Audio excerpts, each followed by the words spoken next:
Assalamualaikum warahmatullahi wabarakatuh. Semangat pagi.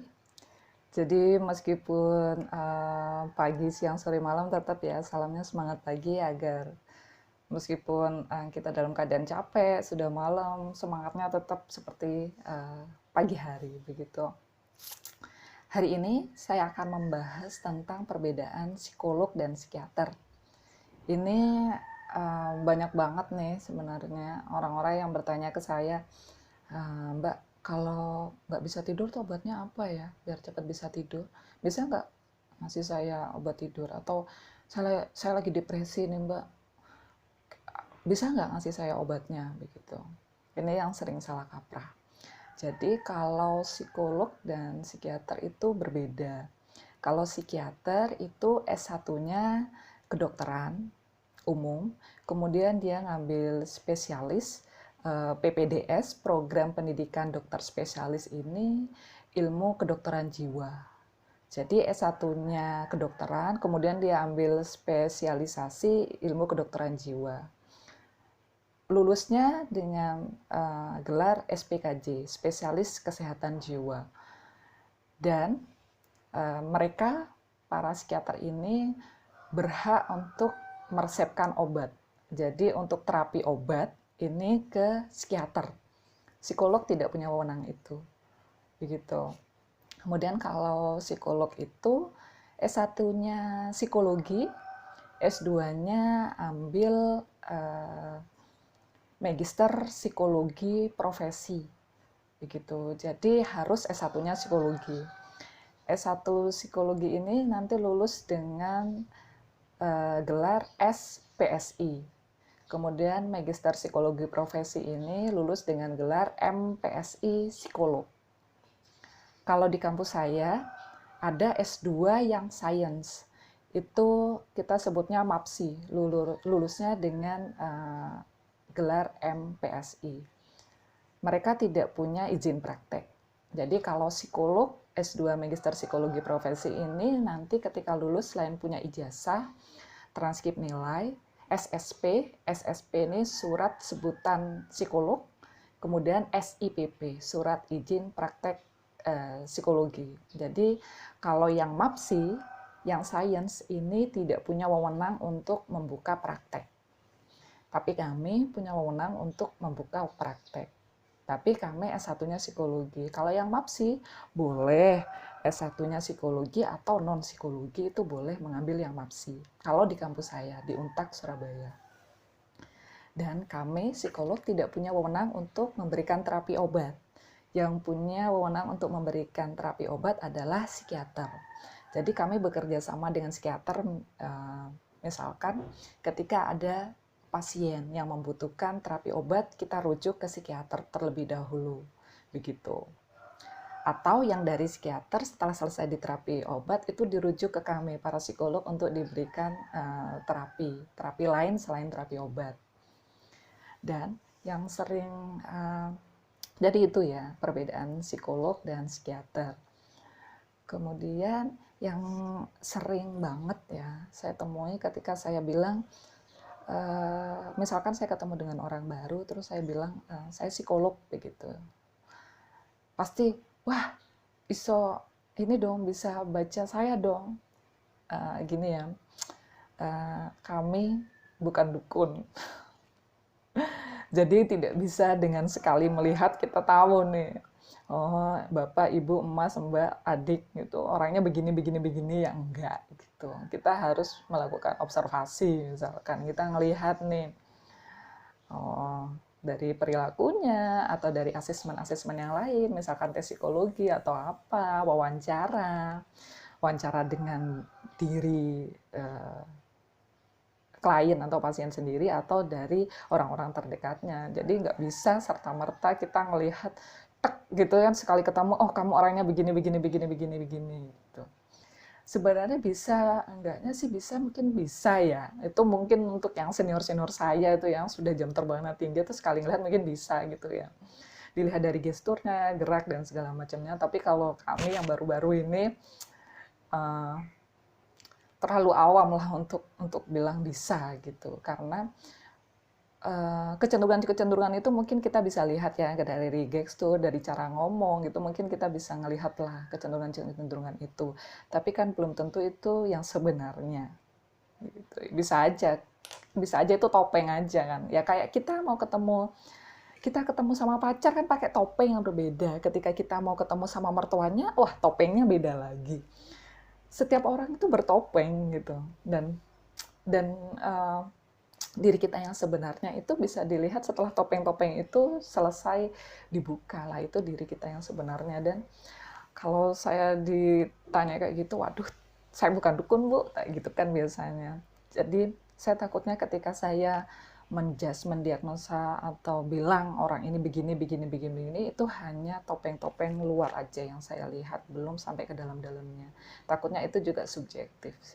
Jadi kalau saya pasti butuh waktu untuk mengobservasi, kemudian ada wawancara, atau misalkan dibutuhkan hal yang lebih, kalau misalkan ketika saya praktek dibutuhkan hal yang lebih, baru melakukan tes psikologi. Tapi itu untuk kasus-kasus tertentu aja.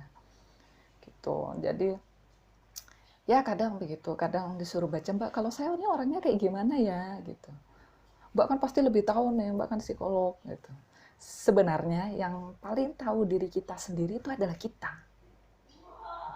Yang paling tahu kita sendiri itu adalah kita, bukan orang lain. Malah kami ini yang orang lain butuh tahu kamu siapa dari kamu, dari kita melakukan wawancara misalkan, interview, itu kan kita pengen tahu kamu, versi kamu tuh kayak apa, dibandingkan dengan kamu versi saya tuh kayak apa, ada gap enggak, ada perbedaan enggak, kayak gitu. Ya begitu, serba-serbi menjadi seorang psikolog. Dan juga kadang-kadang nih ya, kalau saya ketemu orang-orang baru, kalau yang kenal-kenal saya banget sih enggak gitu. Kayak tiba-tiba nih baru kenal gitu kan, terus punya chat saya, punya WA saya, tiba-tiba WA tuh, Mbak, aku hati curhat, bla bla bla bla bla bla bla bla bla bla bla bla, wah curhat panjang lebar. Itu bisa jam 10 malam, jam 12 malam, jam 2 pagi, dan itu boleh-boleh aja sih sebenarnya, nggak apa-apa mau chat-chat saya tengah malam gitu, nggak apa-apa. Tapi saya balesnya kalau saya sedang free, kalau saya sedang bangun. Kadang kayak gitu tuh sampai telepon-telepon. Jadi pernah tuh saya diprotes begini, Mbak kan psikolog ya, gitu. Mbak kan psikolog. Pas saya butuh harusnya ada dong. Gitu. Saya langsung eng gitu ya. Ya memang saya psikolog, tapi saya juga punya kehidupan pribadi begitu ya. Dan untuk kami yang psikolog itu sudah dari awal tuh udah diwanti-wanti sama dosen, sudah diajari bahwa ketika kita tidak sedang siap untuk memberikan pelayanan, itu lebih baik dipending karena hasilnya tidak akan baik. Jadi kami boleh nih bilang kalau misalkan ada klien yang datang gitu di luar jam praktek kita, itu boleh kita bilang nanti ya begitu, itu boleh. Jadi tidak perlu memaksakan diri karena waduh saya profesi sebagai psikolog jadi saya harus standby 24 jam, tidak begitu. Karena ketika kita menangani klien, kita juga butuh butuh waktu untuk sendiri setelahnya, untuk mengeluarkan emosi-emosi yang sudah kita serap dari klien, biasanya kayak gitu. Kalau orang-orang terdekat sih, kalau mau curhat gitu ya, mau konseling itu pasti WA-nya begini, ada waktu enggak? Itu biasanya saya jawab, kalau sekarang, misalkan sekarang ada waktu, ya nggak apa-apa sekarang aja bisa. Atau misalkan enggak gitu, aku tanyain kenapa, aku tanyain dulu sih biasanya kenapa. Kalau yang urgent banget, rata-rata aku temuin, atau via telepon. Tapi kalau yang enggak, biasanya, gimana kalau kita ketemu besok? Kan kalau via chat, via telepon tuh pasti kurang enak, kurang lega ya. Gimana kalau kita ketemu besok gitu. Rata-rata sih mengerti gitu. Ya memang profesi ini nih luar biasa ya. Saya menjadi banyak belajar tentang kehidupan karena profesi ini. Ya saya masih dalam proses belajar. Banyak hal yang masih harus saya pelajari begitu. Jadi misalkan sekarang kurang begini, kurang begitu, ya saya minta maaf. Pasti akan saya perbaiki, dari hari ke harinya pasti saya perbaiki begitu. Jadi untuk psikolog dan psikiater ya perbedaannya itu, kemudian kalau ditanya diminta untuk membaca orang yang baru pertama kali ditemui, ya psikolog bukan dukun, kami butuh waktu untuk bisa tahu kalian yang sebenarnya kayak apa. Kita perlu ngobrol dulu, baru saya bisa menganalisa Anda orang yang seperti apa begitu. Dan jangan takut datang ke psikolog. Datang ke psikolog tuh nggak melulu orang gila gitu ya. Kalau kami bilang schizophrenia, nggak melulu orang gila gitu. Setiap orang itu butuh teman untuk bercerita yang tidak ngember, butuh teman bercerita yang netral, dan psikolog salah satunya yang bisa untuk tempat kalian untuk bercerita. Jadi jangan malu-malu untuk datang ke psikolog gitu. Jangan takut dengan stigma-stigma negatif itu. Yang datang ke saya tuh ya banyak yang nggak bisa tidur, yang mengeluh sakit lambung, tapi ketika diperiksa sama dokter tidak ada keluhan secara organik, secara fisik, itu kemudian dirujuk ke saya. Itu banyak yang datang seperti itu. Dan jangan terlalu melebih-lebihkan sesuatu dan jangan terlalu mengentengkan sesuatu. Dan ini ya yang pentingnya, jangan mendiagnosis diri sendiri kecuali kamu kompeten untuk melakukan itu. Karena yang sekarang kulihat itu banyak banget orang yang bangga mengakui dirinya bipolar. Ketika ditanya, kamu sudah periksa kemana? Atau siapa yang mendiagnosa kamu bipolar? Atau gimana cara kamu tahu kamu bipolar? Ya mereka jawab, ya karena aku begini, aku lihat di Google begini. Waduh, jangan deh ya. Kalau memang tidak berkompeten untuk di sana, jangan mendiagnosa diri sendiri. Datanglah ke orang yang kompeten, bisa ke psikiater atau ke psikolog untuk tahu kondisi kita yang sebenarnya. Jadi jangan mendiagnosa diri sendiri karena itu belum tentu benar.